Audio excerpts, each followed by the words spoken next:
we'll see if this game comes down to, a tight play at the end. If that happens, the last 6 games these teams have played have been decided by about 6.5 points on average. Penn State has been giving Ohio State tough games. Ohio State's only covered the spread one time in their 5-game winning streak over Penn State. I think that was 2 years ago, the COVID game that Kevin and I attended in the empty stadium, the empty Beeve out there in State College. That was a surreal experience to be there. They're piping in the crowd noise when where there was none, where the teams have no fans that night, Kev. But it was quite an experience. But OSU was favored by 10.5 and won by 13.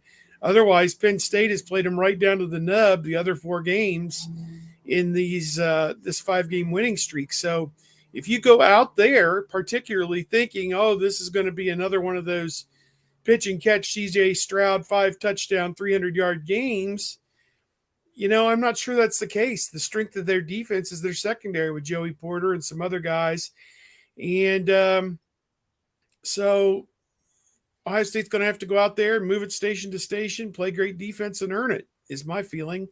But I honestly haven't come up with a score yet. I'm kind of torn right now on how that's going to go. But, Stroud is – the one thing I'll say about him is he'll pass up those yards running the football, throw a bad interception, and then he'll come back and make 6 of the most amazing throws you've ever seen in your life to atone for it.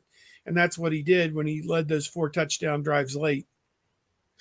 I've got Penn State's numbers here, and it's kind of interesting because they're number 5 in the nation in pass efficiency defense, but they're 79th in the nation in passing yards allowed. So, it leads you to believe that they clamp down when they need to clamp down. And, they certainly have guys out there, as Steve had mentioned, with Joey Porter Jr. and Jair Brown and Kalen King. Their secondary is very solid. But, I think the biggest difference between this Penn State team, not to jump ahead, and previous Penn State teams is this one has a running game. And that's really where the difference is. I don't see huge appreciable differences in terms of where they were last year. I did pull up their numbers. They were a little better through 7 games going into the Ohio State game, which happened to be week 8 or game number 8 for them in that season too. They were about 6 points better in pass efficiency defense. Ohio State has seen this team before. They know what they're capable of. A difference is going to be the Manny Diaz defense. And, I think a lot of people have gotten much more concerned about seeing Penn State after Minnesota, a Minnesota team that did not have Tanner Morgan, its starting quarterback, had a redshirt freshman out there that I think went through 15 passes or something like that. Everybody keyed in on Mo Ibrahim.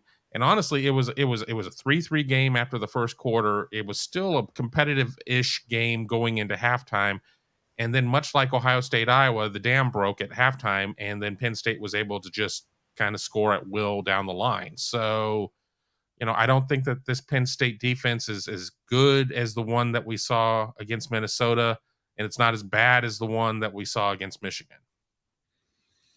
Yeah, I think it's probably a top 15 to 25 team in the country. And, of course, they have their toughest challenge, unless you're going to discard hey, whatever you rate Michigan versus Ohio State at this point. We can start to make those comparisons because, of course, the Wolverines take on Michigan State this week, a victim of the Buckeyes. And so we can start to make those comparisons. We only have one at this point, and it's the Iowa game. The Buckeyes more impressive from a score standpoint, but if you break it down a little bit further, you can come to all sorts of conclusions.